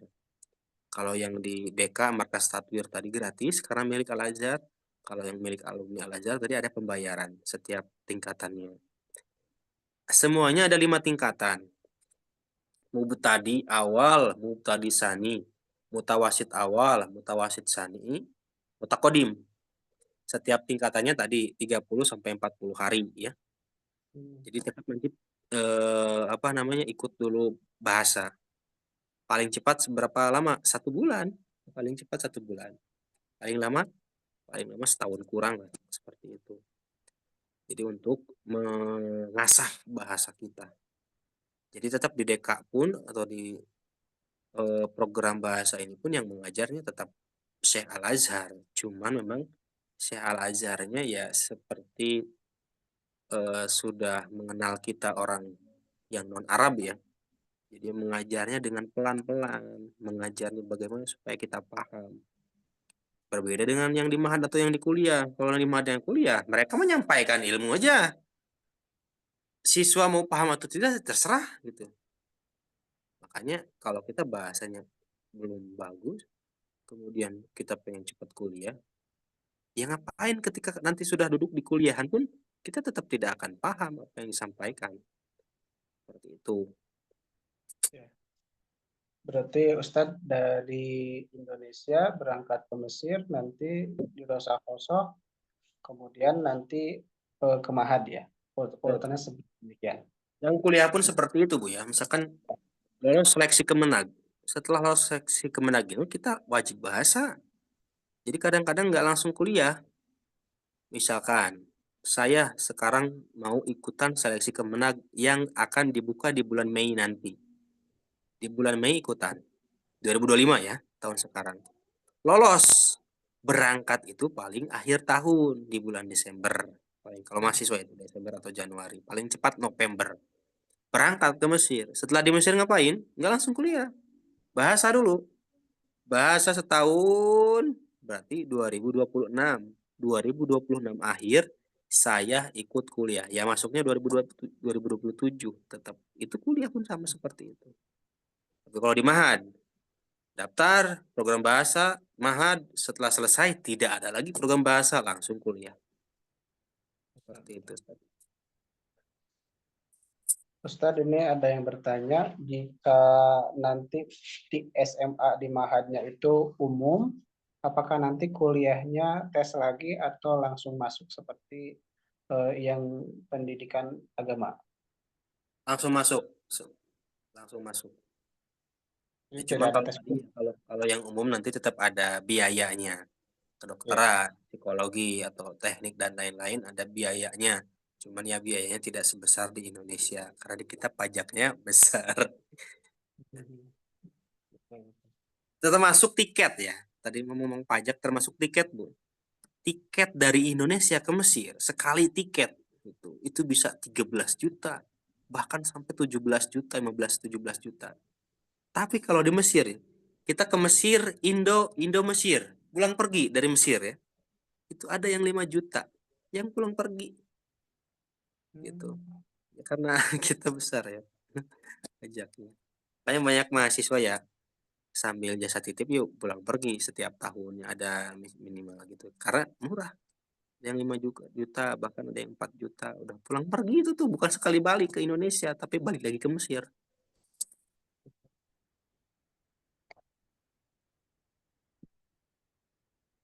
Ada lagi Ustaz? Satu lagi Ustadz, ini gimana tentang jika anak-anak memegang HP dari setelah tahfidz dikumpulkan jam 10, apa tidak mengganggu kegiatan Ustadz? Nanti di sekolah dan di tempat yang lainnya. Enggak lah. Kalau di sekolah pun nanti di DK ataupun di Mahan kan biasanya dosennya itu rata-rata agak-agak sensitif ya. Kalau misalkan ada anak-anak yang pegang HP. Makanya kemarin sebenarnya ada yang nanya, Ustadz, anak saya kalau mau bawa iPad ataupun laptop bagaimana? Sebenarnya iPad ataupun laptop itu tidak terlalu dibutuhkan ya. Karena Al-Azhar ini nggak ada tugasnya buat makalah, print, nanti dibundel, nggak ada. Tapi rata-rata tulisan, rata-rata hafalan gitu. Jadi ya paling bawa iPad, bawa laptop paling digunakannya untuk masing-masing aja di asrama. Ada yang nonton. Kalau misalkan suka desain, desain grafis, nanti Corel Draw, ataupun yang lainnya seperti itu. Termasuk HP ya. HP pun nanti agak sensitif kalau dosen melihat anak-anak di kelas ada yang pegang HP. Makanya jarang sekali ada yang memvideo pembelajaran di kelas, di dalam kelas, Bu ya. Makanya nggak ada saya kirimkan video di dalam kelas. Suka itu karena itu. Setiap saya tanyakan ke murid, coba antum buat apa video di kelas. Saat katanya saya baru mengeluarkan HP aja udah ditanya, mau apa tuh pegang-pegang HP yang kata dosen ini gitu, kata guru-guru gitu. Gitu. Jadi memang ya mereka fokus belajarnya. Jadi cuman dibawa aja, dibukanya enggak di kelas. Cuman ketika sudah di kelas, luar kelas, biasanya misalkan kalau ada hubungi sama teman-teman, kumpul di sini kita pulang bareng atau dan lain-lain enggak. Jadi aman. Untuk pemakaian HP, insya Allah efektif dan produktif ya. Jadi kenapa kami niatkan mereka kami bolehkan mereka bawa HP tadi untuk komunikasi dengan teman yang utamanya supaya bisa berkabar setiap hari dengan ibu dan bapak yang di Indonesia. Seperti itu. Ya, mungkin karena berhubungan jarak juga ya Ustaz, jauh ya. Jadi tidak dibatasi untuk berhubungan sama orang tua kapan saja di jam itu. Di jam ketika anak-anak bawa HP.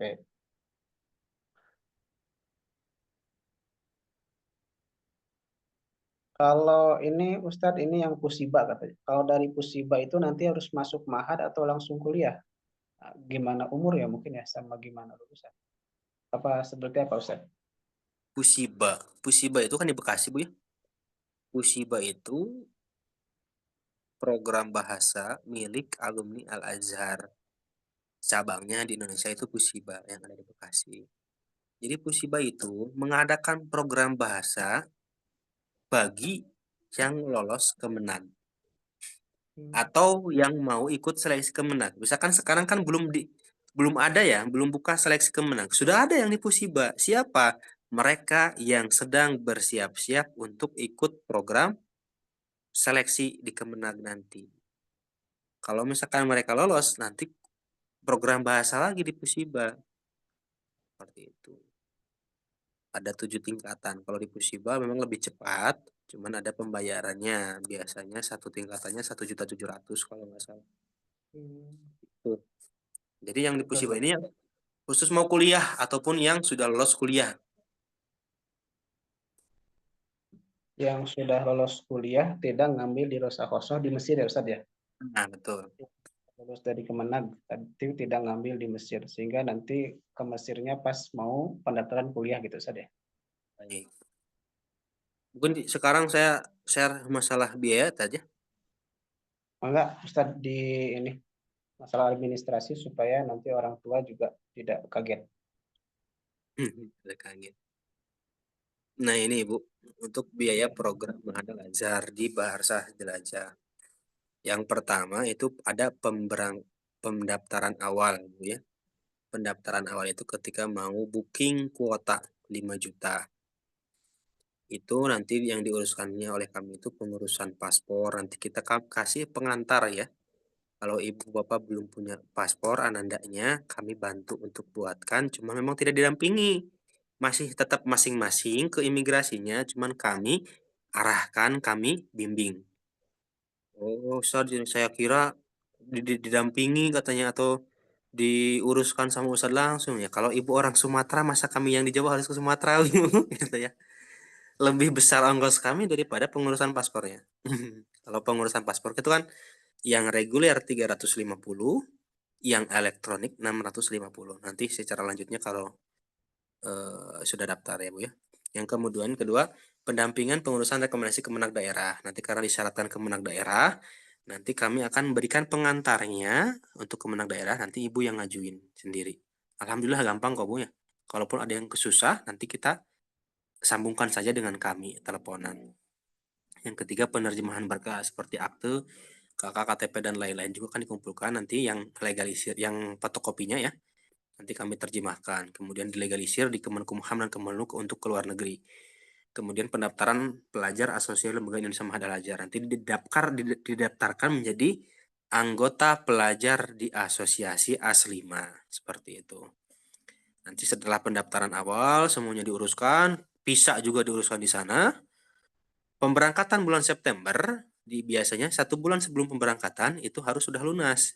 Ini yang kedua yang 22.500.000 gitu ya. Apa saja masuknya? Yang pertama visa sudah termasuk, rekomendasi Kemenag juga nanti kami uruskan sudah termasuk, ada LOA ya dari A5, kemudian tiket pesawat Jakarta Mesir sudah juga, pendaftaran sekolah sudah, pendampingan lapor diri ke KBRI, cek darah dan lain-lain sudah, uang pangkal asrama, kemudian fasilitas asrama sudah termasuk lemari, kasur, bantal, selimut, ibu nanti didapatkan. Dan yang terakhir SPP bulan pertama sudah termasuk. Jadi nanti baru SPP-nya dibayarkan bulan kedua, masuk bulan kedua di Mesir. SPP-nya per bulannya 1.600.000. Apa saja? Sudah makan 2 kali, kos, pembelajaran tambahan dengan pembimbing, infak pengurus dan pembimbing, infak syekh tadi yang tahbid Al-Quran, sudah air dan listrik, organisasi dan ekstrakurikuler. Selain itu ada lagi, ada Bu, tapi bukan ke kami bayarnya. Ada nanti perpanjang izin tinggal ke imigrasi langsung yang setahun sekali. Berapa? 1 juta kurang lebihnya. Itu saja untuk pembayaran semua program di Al-Azhar. Pembayaran semesteran sekolah tidak ada, biaya SPP sekolah tidak ada.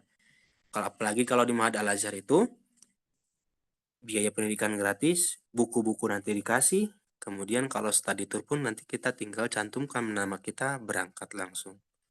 Seperti itu untuk biayanya, Ustaz.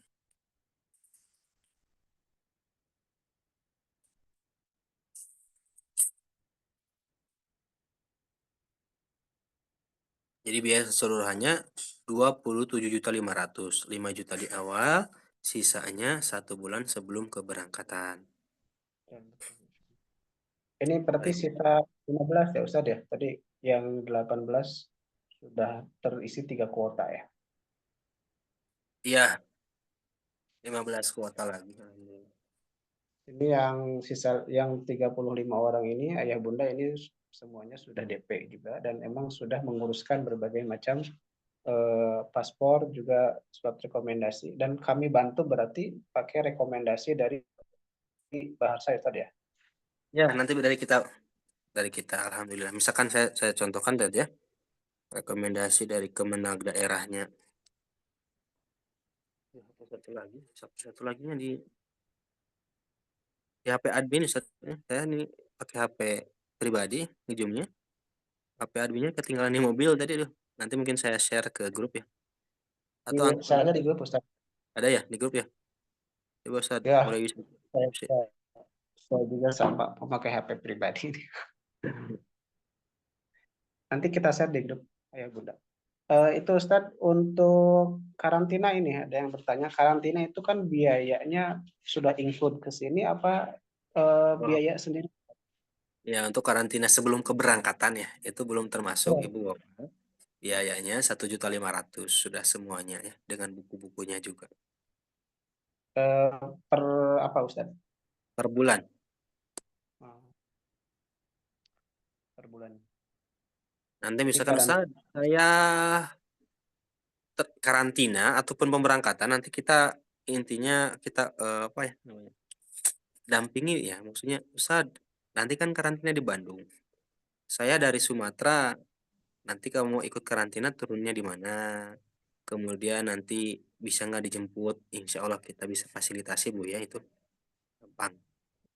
Termasuk pemberangkatan. Soalnya saya nggak ikut karantina tapi nanti mau langsung ke bandara. Cuman saya belum pernah ke Jakarta Ustaz. Barangkali nanti saya bisa dijemput Ustaz di pelabuhan atau misalkan di mana, boleh.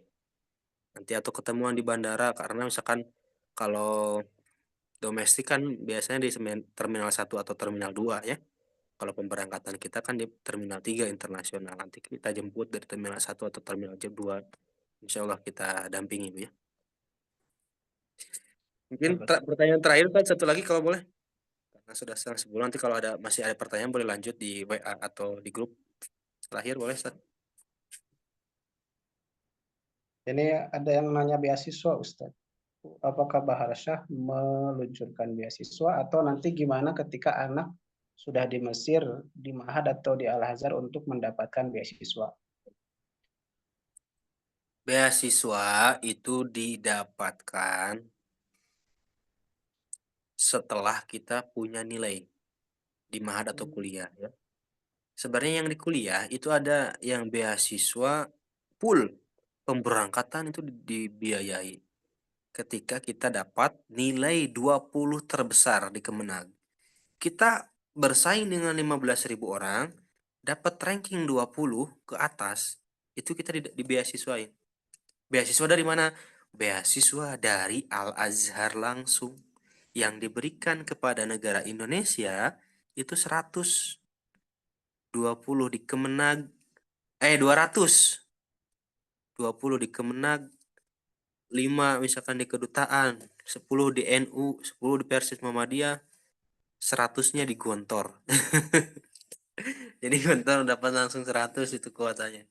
Beasiswa yang diberangkatkan langsung oleh Al-Azhar ya. Jadi bukan dari Kemenag, bukan dari pemerintahan kita. Beasiswanya itu dari Al-Azhar. Itu kalau misalkan nggak dapat yang dari 20 ya, ketika kita sudah di sana, kita 1 tahun belajar di sana, dapat nilai besar, ajukan ke lembaga-lembaga di sana. Ajukan ke muhsinin di sana. Minimal kita dapat uang saku lah seperti itu. Ataupun nanti setelah pendaftaran, kalau ibu bapak supaya ada tambahan barangkali ya. Kalau anak-anak misalkan, ibu saya pengen punya HP baru, katanya pengen iPhone sana. Atau misalkan buat tambah-tambah ya persiapan ataupun tambah-tambah pemberangkatan, nanti kita setelah pendaftaran kita buatkan proposal, Bu ya. Misalkan saya mau mengajukan ke PT Anu ataupun ke lembaga Anu atau ke orang siapa, cuman saya nggak bisa buat proposal. Kita buatkan proposal bahwasanya anak ibu mau ikut program Ma'had Al-Azhar. Misalkan ada berapa lembar, nanti kita silakan ibu yang ngeprint dan ibu yang mengajukan sendiri. Minimal ke Baznas saja, Bu. Ke Baznas itu minimal satu orang tuh dapat 3 juta. Ya, seperti itu. Karena kan yang untuk fisabilillah kan ya. Itu kan yang apa namanya? Menerima, yang berhak menerima zakat itu ya fisabilillah, orang-orang yang sedang menuntut ilmu, khususnya ilmu agama, apalagi di Al-Azhar. Seperti itu. Betul. Bapak Ibu, insya Allah, Alhamdulillah kita sudah mendapatkan pemahaman, penerangan mengenai Ma'had Al-Azhar ataupun kuliah di Al-Azhar. Alhamdulillah. Terima kasih Ustadz Arif sudah bersamai dari jam 8 sampai jam setengah 10 ya. Insya Allah 1,5 jam kita berbincang Ayah Bunda. Mudah-mudahan ini membuka pemikiran kita. Yang pertama mungkin bisa kami simpulkan bahwa ke Al-Azhar itu niatnya memang harus sungguh-sungguh, terutama ketika emang mau belajar. Karena apa? Karena nanti di sana itu kita belajar, bukan mencari tingkatan apakah di SMP, di SMA atau kuliah, tapi belajar. Belajar mempelajari agama lebih dalam. Karena apa? Karena nanti mungkin untuk bekal pribadi minimal ataupun nanti untuk mengabdi kembali di tanah air. Insya Allah jaringan juga ya, kalau di Al-Azhar itu kan internasional, teman-teman yang ada di Al-Azhar tuh ada yang organisasi, ada yang belajar fokus, ada juga yang bisnis. Jadi kita insya Allah akan terbuka ruang-ruang kita untuk senantiasa bisa sama-sama tetap istiqomah dalam belajar, walaupun dalam kapasitas bahwa kita di sana nantinya jika kuliah itu keadaan kita pas-pasan. Ayah Bunda, itu aja mungkin yang dapat kami sampaikan. Mudah-mudahan kita bisa bertemu kembali nanti. Ayah Bunda, insya Allah jika sudah merasa mantap, sudah merasa percaya dengan kami, insya Allah mangga kami tunggu kehadirannya di kantor ataupun nanti menghubungi kami langsung untuk senantiasa daftar. Ustadz, insya Allah saya niat mendaftarkan anak saya. Ustadz, saya insya Allah niat belajar walaupun dari lulusan SMA. Enggak, silakan. Insya Allah kami senantiasa sungguh-sungguh untuk membantu Ananda ataupun ayah bunda sekalian. Itu aja yang dapat kami sampaikan. Kita tutup dengan bacaan hamdalah. Alhamdulillahirabbil alamin. Assalamualaikum warahmatullahi wabarakatuh. Waalaikumsalam warahmatullahi. Syukron, Ustaz Wawan. Mangga. Ya.